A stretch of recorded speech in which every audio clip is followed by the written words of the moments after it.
Platformers are arguably pretty basic as far as video games go, which makes sense, as they trace their roots back to the days of arcade cabinets. Whether it's Mario hopping off Goombas and scaling flagpoles, or Sonic flying through loops, they all boil down essentially to getting from point A to point B, while avoiding obstacles and completing objectives. But that simplistic definition does a disservice to what has become one of the most diverse gaming genres of all time.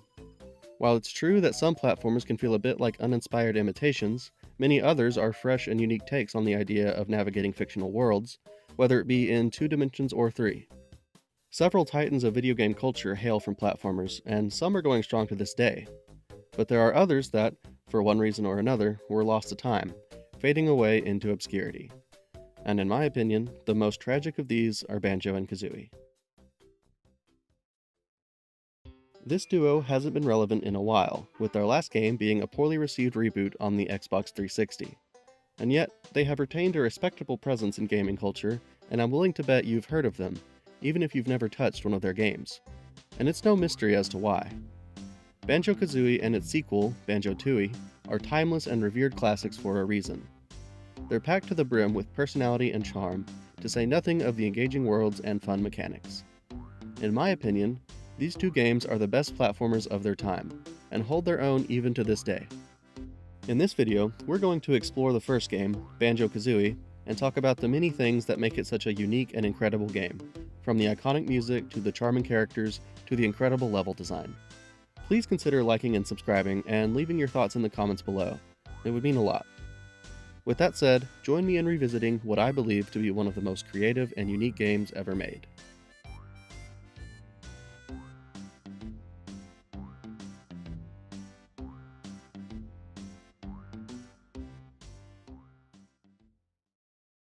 Banjo-Kazooie is out to make a strong impression from the moment the system powers on. Instead of the usual static images crediting the studios and publishers involved, Banjo-Kazooie relays this information with an animation, in which the Nintendo 64 logo walks by, pausing only to glance at some flying creature. If you've ever wanted to see a Nintendo logo shrug, now's your chance. That creature then slams into the Rareware logo and plummets to its death. This is admittedly goofy, but it's memorable and perfectly establishes the tone and personality of the game. We're then treated to a musical number introducing the main cast, which includes the titular bear and bird, Mumbo, a skull-faced shaman who will play a key role in the game, and Tootie, Banjo's sister, who is honestly little more than a MacGuffin. This little intro establishes a couple of things, that being the striking and colorful art style, the honestly impressive graphics, and of course, Grant Kirkhope's brilliant musical flair. His music is a large part of what gives this game such a unique identity, and it's implemented in surprisingly dynamic and engaging ways, which I'll be sure to point out as we go. We hit the title screen and then the file select menu. Like much else, this game puts a clever spin on this menu, with each file represented by Banjo performing a different action, each with an altered musical theme. I've always liked cooking Banjo best. Banjo will give you a big thumbs up upon selecting a file, but every once in a while, a secret animation will play. Sleeping Banjo gets catapulted out the window, Cooking Banjo gets kidnapped by the wall, and Epic Gamer Banjo gets launched through the roof. This is just one of the countless examples of this game showing off its wacky, out-of-pocket attitude, and it's clear the developers had a ton of fun adding these little details. Starting the game plays a proper introductory cinematic in which the main villain, a witch named Gruntilda, or Grunty for short, is consulting a talking cauldron, who she calls Dingpot. In a scenario reminiscent of Snow White, she asks him who the, and I quote, nicest looking wench is, and he answers that Grunty herself is the fairest in the land, which is objectively true. I mean, just look at her. But, looks like Dingpot might be a Discord mod or something, because he can't help but mention that actually Tootie might be a little more attractive. Let me just remind you that Tootie looks like this. Well, maybe she's just petite, but I've got my eye on you, Dingpot. In any case, Grunty is rightfully enraged and immediately runs off to do something about it. One thing to note here is that Grunty speaks exclusively in rhyme, which is actually not my favorite thing. She drops this trait in Tooie at the behest of her sisters, and I like her a lot better in that game. That's not to say she doesn't drop a few zingers on Banjo throughout the game though, and she's still a fun villain here.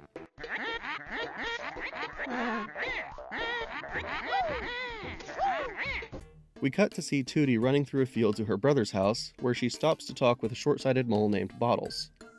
While they chat, Grunty shows up and, oh my god, Banjo, you live here? How do you sleep at night with that thing outside your window? As it turns out, he sleeps quite well, and in fact snores right through his little sister getting attacked and kidnapped by the witch. He wakes up too late to do anything, and Bottles informs him of what happened. Banjo sets off to rescue his sister, and while Bottles was apparently willing to sit there and watch as a young girl was kidnapped by a witch, he does offer to teach Banjo and Kazooie a few moves to help them on their quest. Banjo and Kazooie's moveset is extremely limited at the beginning of the game, but it expands as you progress, and Bottles teaches you more and more. The first area of the game is Spiral Mountain, and it serves as a bit of a tutorial. You can learn each move one by one and have Bottles explain them, or if you're familiar with the game, you can skip the tutorial completely and receive them all at once, which I greatly appreciate. Spiral Mountain is a fun area to explore though, and there are collectibles to be found here. It's colorful and inviting, a place I would be happy to call home, were it not for the giant effigy of the witch looming over everything. This is probably not something I should share, but I had nightmares about this thing at a much older age than I'm willing to admit. I know, it's pathetic. It is a striking image though, an idyllic little haven marred by Grunty's frightful visage. Once you're done here though, it's time to head into the belly of the beast and enter Grunty's lair.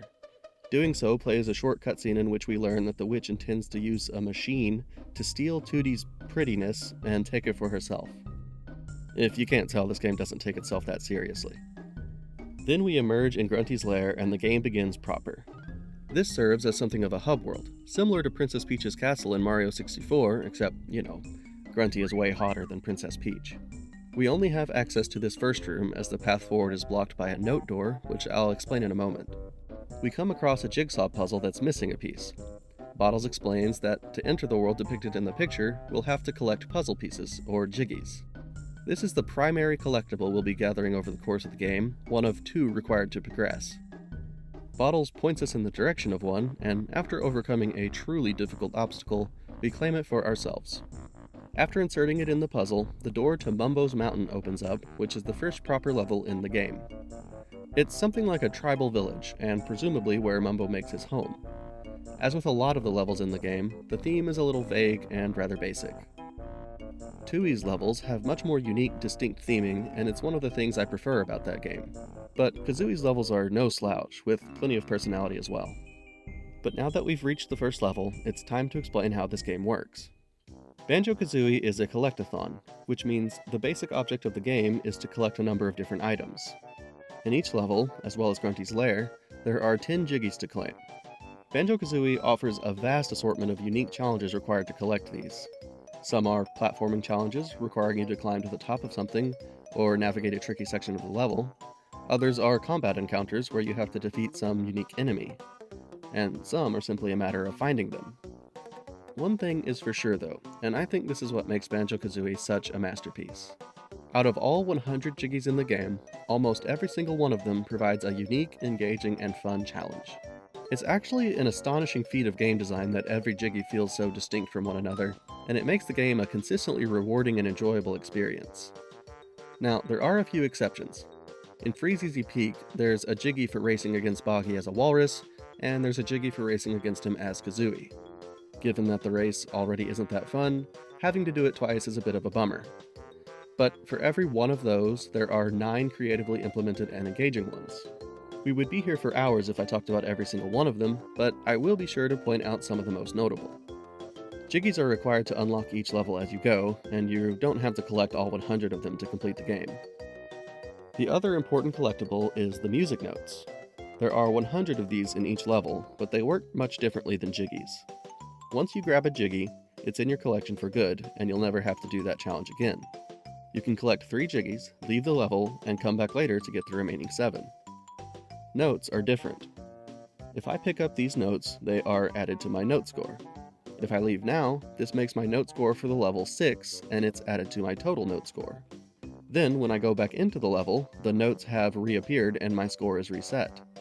If I want to increase my total note score, I have to set a higher note score on this level. So if I collect 7 this time, it increases my total note score by 1. To get all the notes on a single level, I have to get them all in one visit. This is a novel idea, and it makes collecting jiggies versus notes much different experiences. However, it does make 100%ing a level, and therefore the game, a potentially miserable ordeal. It's not a problem on easier levels, and even on some of the more difficult ones, it makes for a tense, exciting challenge. Death is suddenly much scarier when it means you'll have to start over on your note score from scratch. But overall, I think this mechanic makes the game less fun.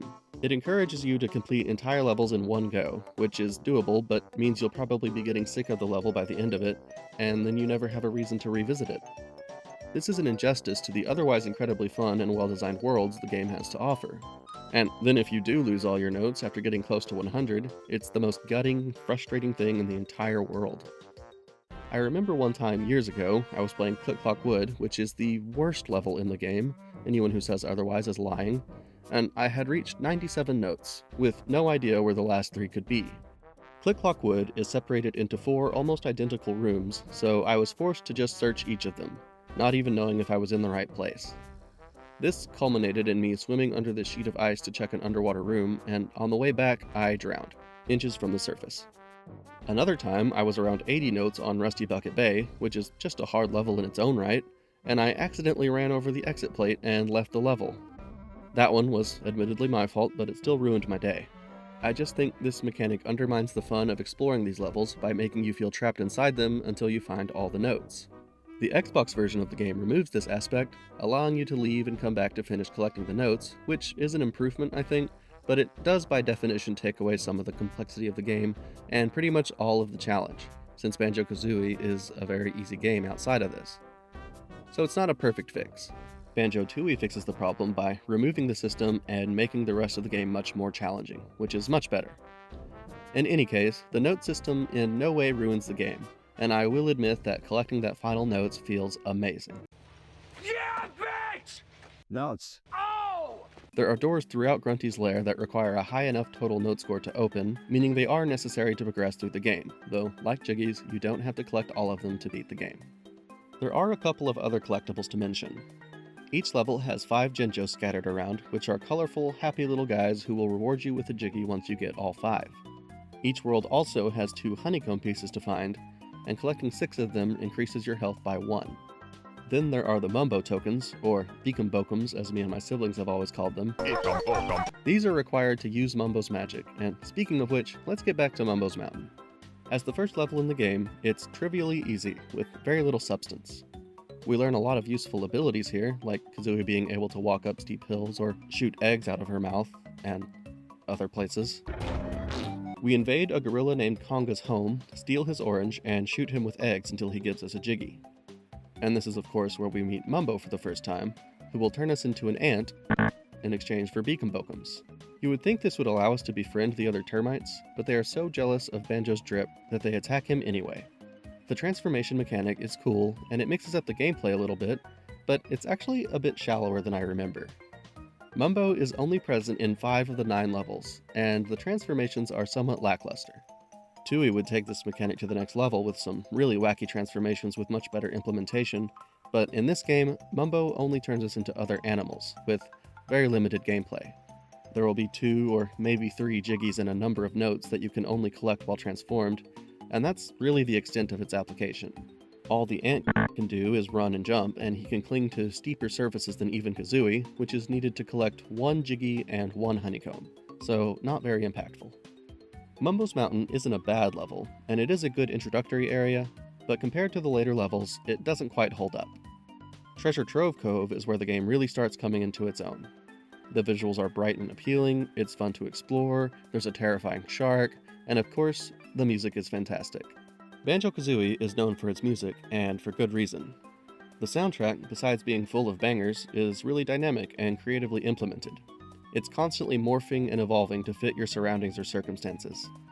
Fighting Nipper causes the music to become wild and upbeat, but when going underwater, it becomes soft and muted. The sound design overall is pretty robust, and it gives the game a ton of personality. The characters speak in a series of sounds, and each of them has a unique voice, for lack of a better word. My favorites are Grunty and Kazooie.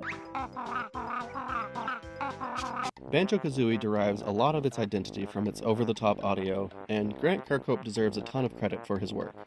He's one of my favorite video game composers. That being said, this game can be a little bit annoying, especially if you've been playing for a while. If you're sensitive to repetitive noises, you might struggle a little bit with this game.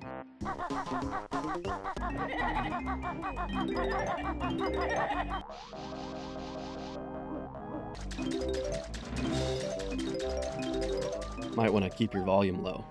And as much as I love the music in this game, given that you often have to spend extended periods of time on a single level trying to get all 100 notes, it can also get a bit grating.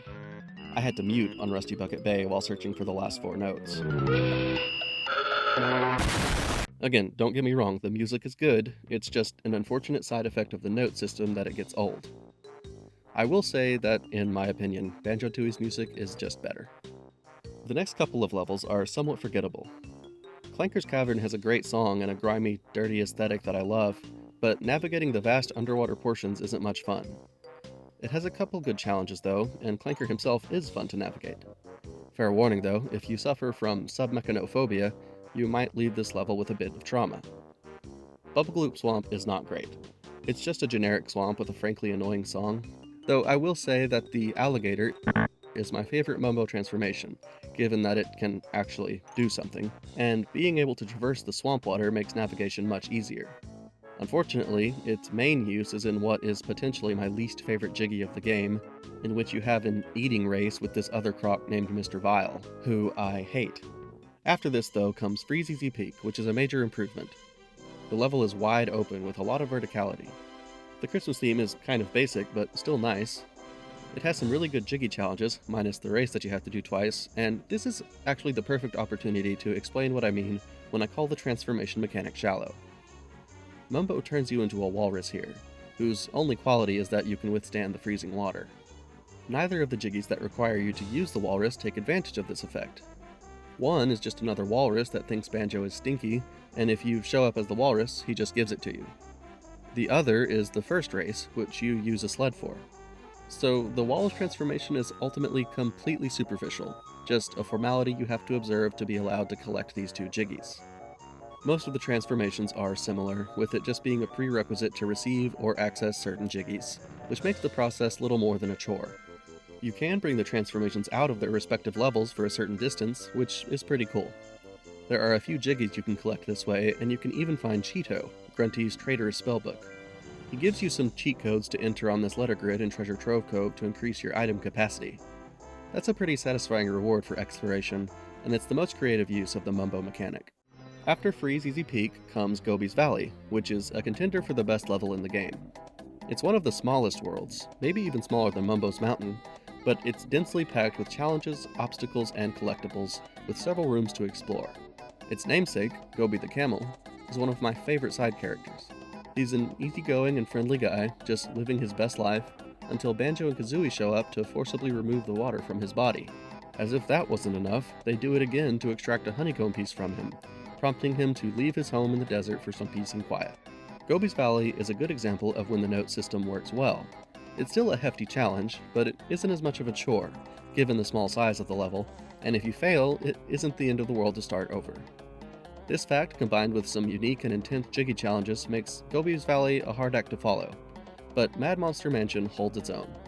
Much like Freezeezy Peak, its haunted, Halloween-y theme is generic and doesn't do much to stand out, but I still like it and it lends itself well to some fun challenges. It's one of the more dangerous levels, with lots of hazards and unkillable enemies. It can be easy to die if you're not careful, but similarly to Gobi's Valley, it's well designed enough that it doesn't feel unfair or like too much of a slog.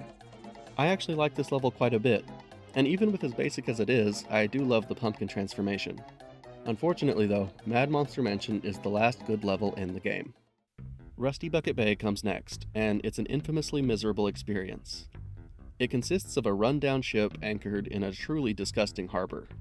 The water is horrendously polluted and oily, meaning you lose air twice as fast underwater and continue to lose it while swimming on the surface.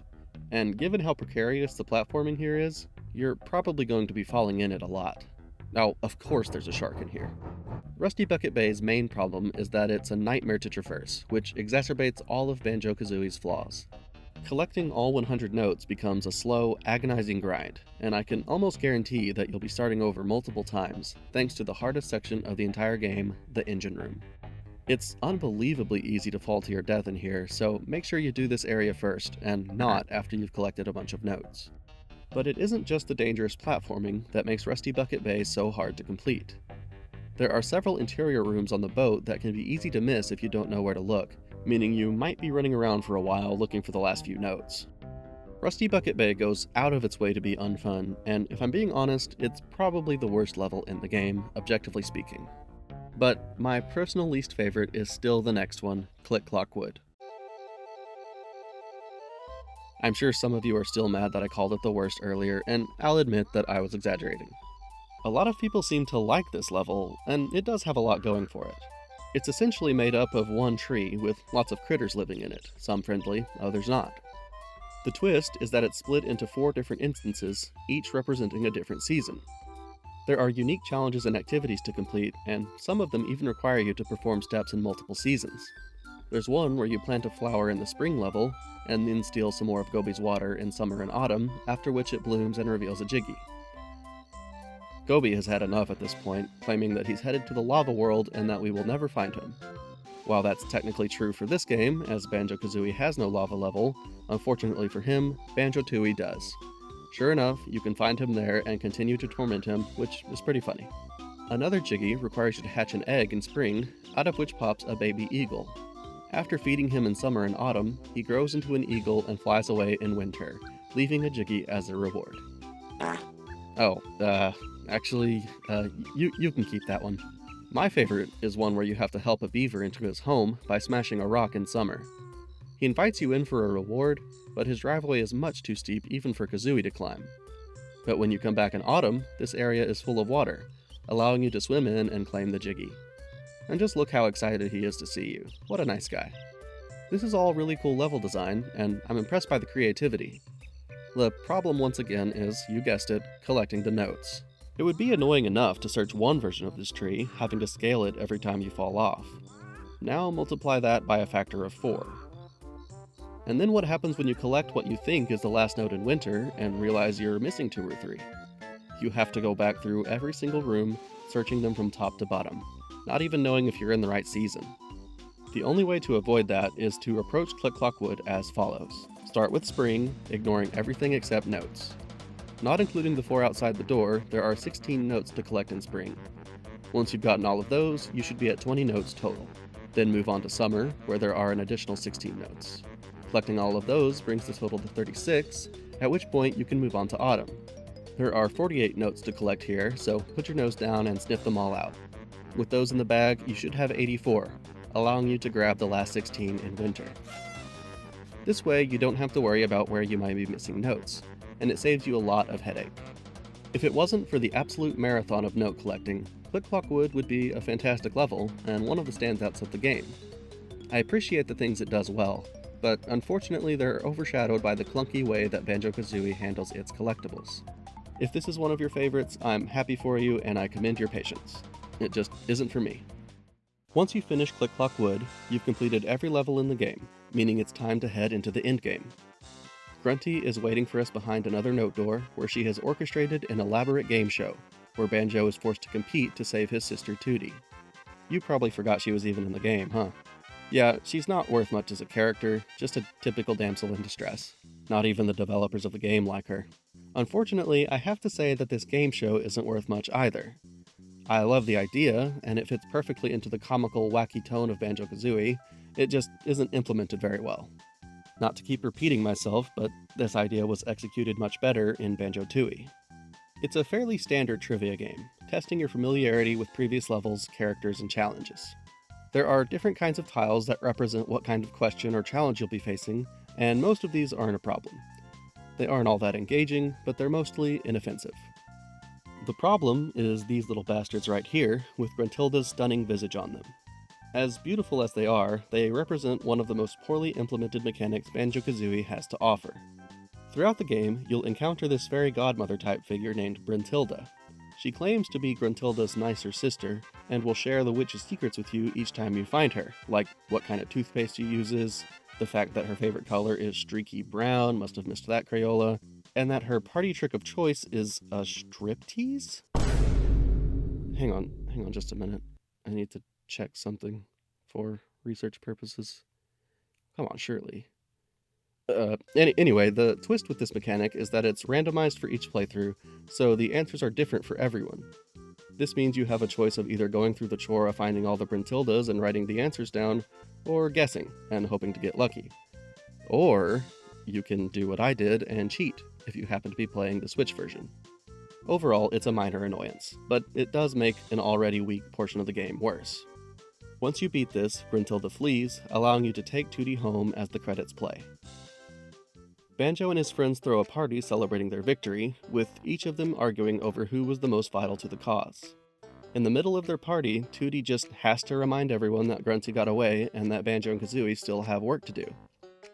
Following Grunty up the stairs takes you to the heart of her lair, where you find the machine she was planning on using to steal Tooty's looks, and Dingpot, who, much like Cheeto, is tired of working for Grunty and offers to launch you up to the roof, where the witch is hiding. Man, Grunty has a real minion loyalty problem, can't imagine why. But first, there are some note doors to check out, rewards for collecting a high number of notes.